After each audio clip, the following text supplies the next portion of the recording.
Qauluhu mu'allafun ay bihasabil usuli wa illa fal isyaratu ilaihi mufradun li'annahu laqabun 'alal fannil makhsusi. Jadi sebelumnya kan dijelaskan wazalika dan hal itu, lalu perkataan Imam Haramain ini dijelaskan oleh Imam Mahalli ay lafzu usulil fiqhi, yaitu adalah lafaz usulul fiqhi. Lalu dilanjutkan oleh Imam Haramain, dan hal itu yaitu lafaz usulul fiqhi mu'allafun, itu tersusun. Nah, perkataan tersusun ini kenapa beliau yaitu Imam Haramain menyebutkan perkataan yang berbunyi tersusun mu'allafun? Kenapa? Yaitu bihasabil usuli. Hal ini berdasarkan susunan. Jadikan sebelum kata mu'allafun itu kan menjadi khobar daripada zalika. Nah, penyusunnya zalika ini apa? Yaitu kan sesuatu yang tersusun dari kata usul dan kata fikih, sebagaimana yang dijelaskan oleh Imam Mahalli.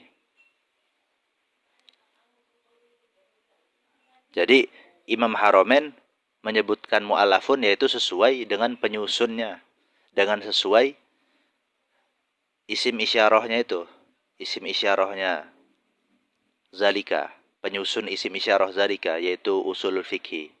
Makanya beliau menyebutkan mu'allafun.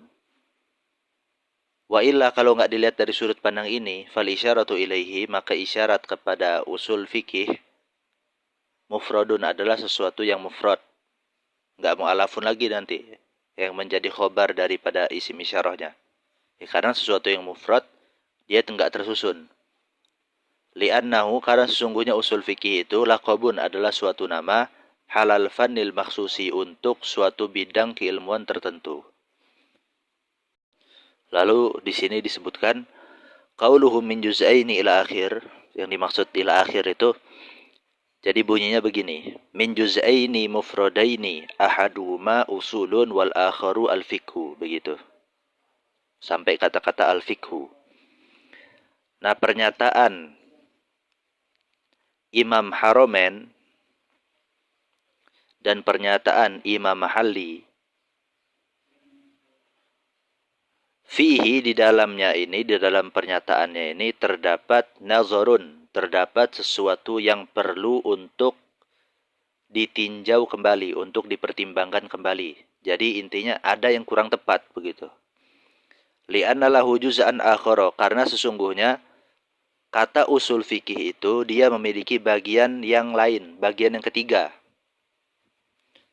Jadi selain usul fikih itu tersusun daripada kata usul dan kata fikih, dia memiliki bagian yang ketiga. Apa itu? Wa huwa as-surah, yaitu adalah suatu bentuk a'ni idhafatal awwal lisani. Yang saya maksud adalah bentuk penyandaran kata yang pertama kepada kata yang kedua.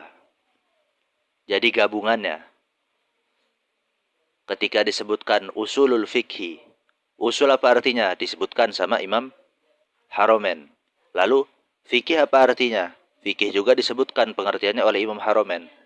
Tetapi ketika lafaz usul dan kata fikih ini digabungkan, pengertiannya itu menjadi apa? Nah, ini tidak disebutkan oleh Imam Haramain. Maka ini kurang tepat. Ada yang menyatakan begitu. Fahina izin, maka dengan demikian,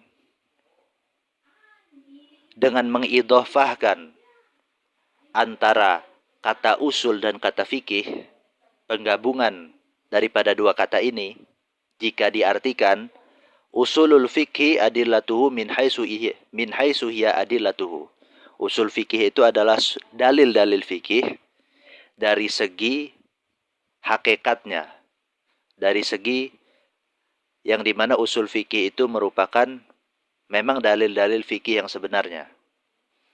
Wa yujabu, dan dijawab orang yang mengatakan bahwasanya ini kurang tepat, ini perlu dipertimbangkan kembali, bi annahu, bahwasanya sesungguhnya Imam Haramain tarokahu, dia meninggalkan atau tidak membahas pengertian daripada usul fikihnya itu sendiri, cuman dibahas apa itu arti usul dan apa itu arti fikih, tetapi penggabungan antara kata usul dan fikih itu tidak dibahas.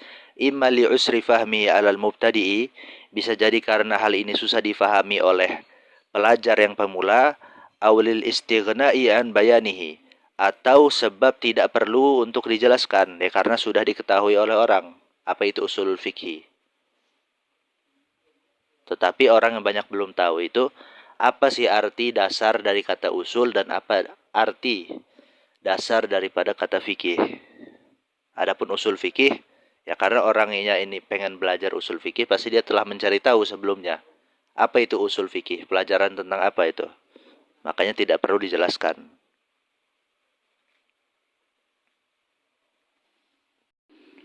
Qauluhu minal ifradil muqabili litarkibi, perkataan Imam Mahalli yang mengatakan bahwasanya yang dimaksud Imam Haromen, yang mana Imam Haromen itu mengatakan, dan lafaz usul fikih itu dia tersusun dari dua bagian yang mufrad.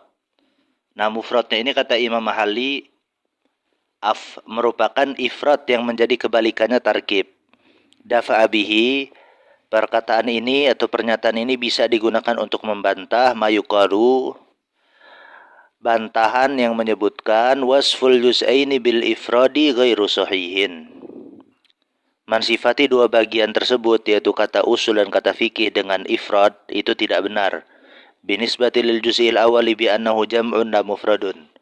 Berdasarkan pada bagian yang pertama, yaitu kata usul, karena sesungguhnya kata usul itu merupakan bentuk jamak, bukan bentuk mufrad. Wa hasilu daf'i annal afroda, ini bukan ifrad nih, annal afroda al-mausufina minal ifradi al-muqabilu litarkibi.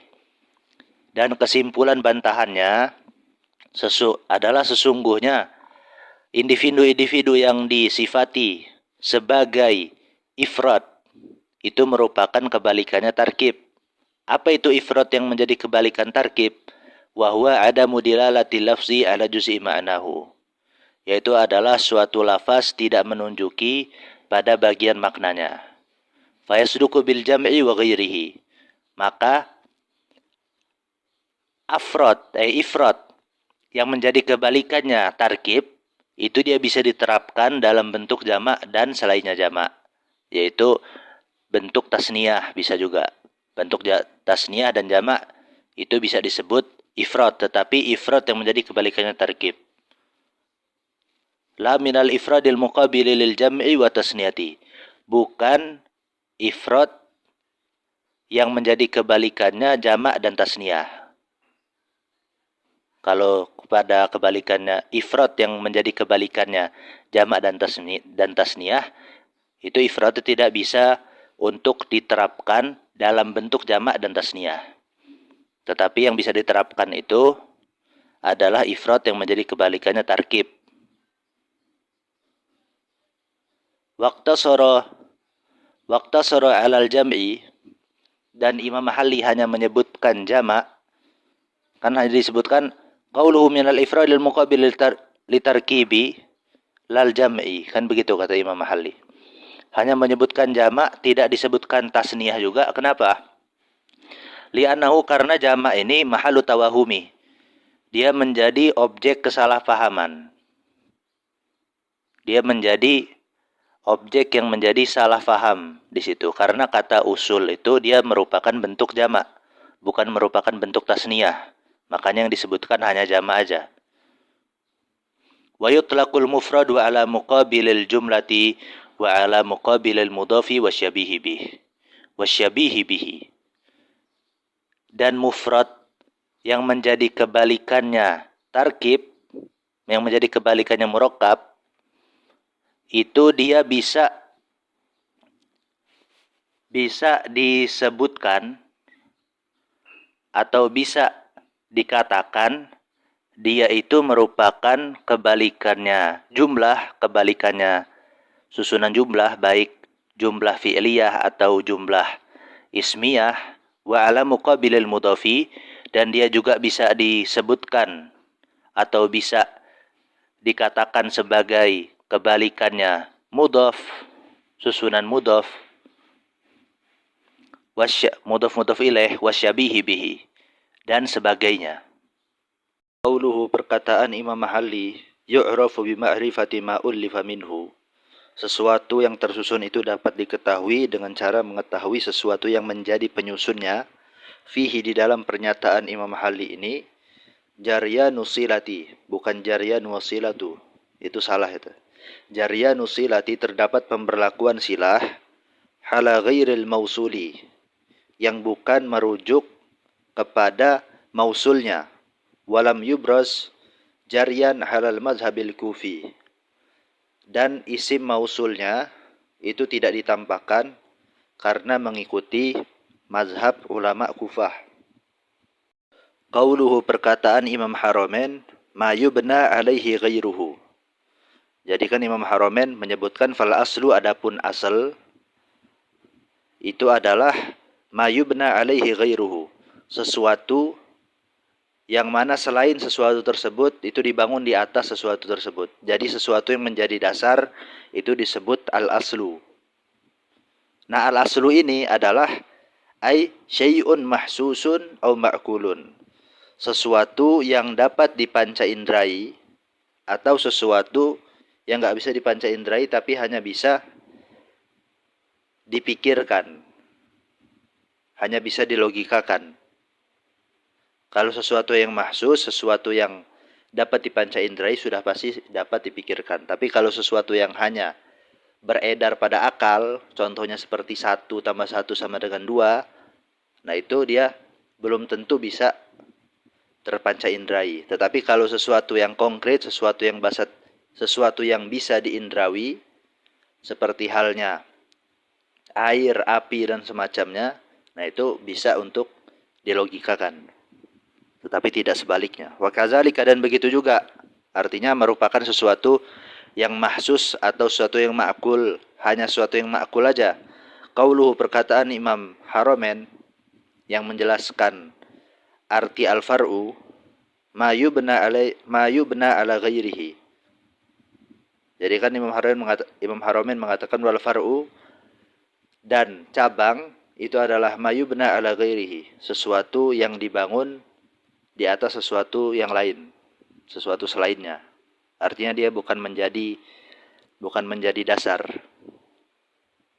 Qauluhu perkataan Imam Mahalli wa furu'il fiqhi, dan furu' fikih dan cabang-cabang fikih, min idhafatil bayani, ini merupakan idhofah bayan. Jadi kalau idhofah bayan itu mengartikannya begini.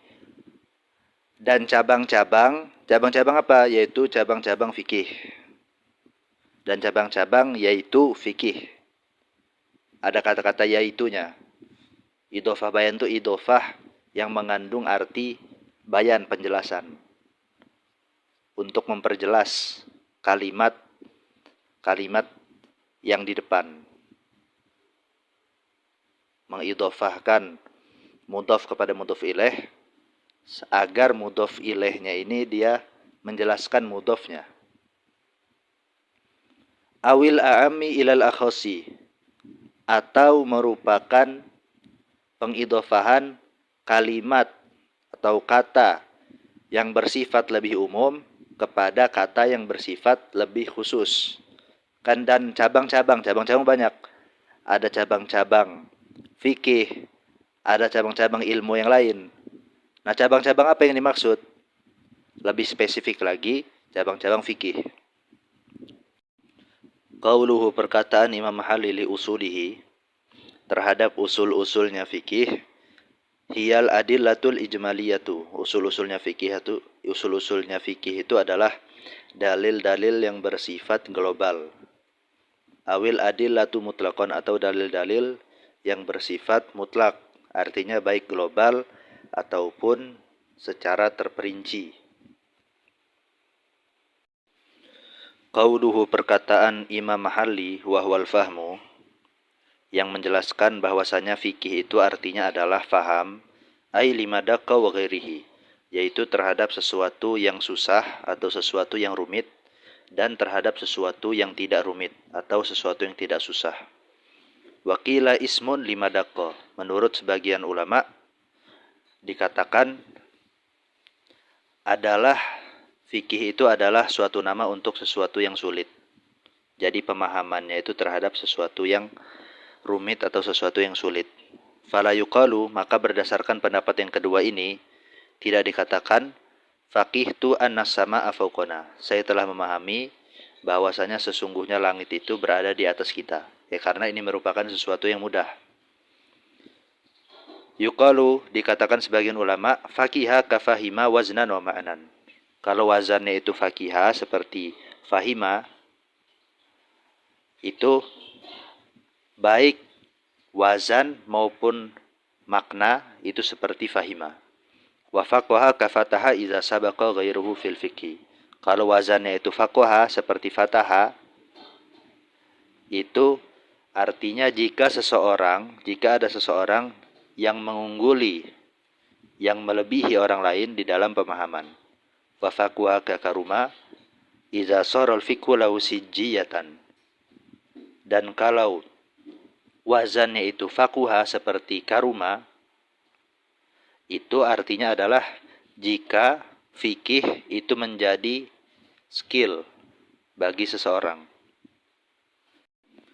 Qauluhu, perkataan Imam Haramain, wahwa ma'rifatul ahkami syar'iyyati, yang mengatakan bahwa fikih itu menurut pengertian secara syariat, artinya adalah pengetahuan terhadap hukum-hukum syariat, ayat tahayyu'u li ma'rifatiha, yaitu siap untuk mengetahuinya, bi an yakuna indahu malakatun, dengan bentuk siapnya itu dia memiliki suatu skill yaqtadiru biha ala tahsili tasdiki, yang dengan skill tersebut dia mampu untuk menghasilkan pembenaran bi ayyi hukmin aroda, terhadap hukum apapun yang dia kehendaki.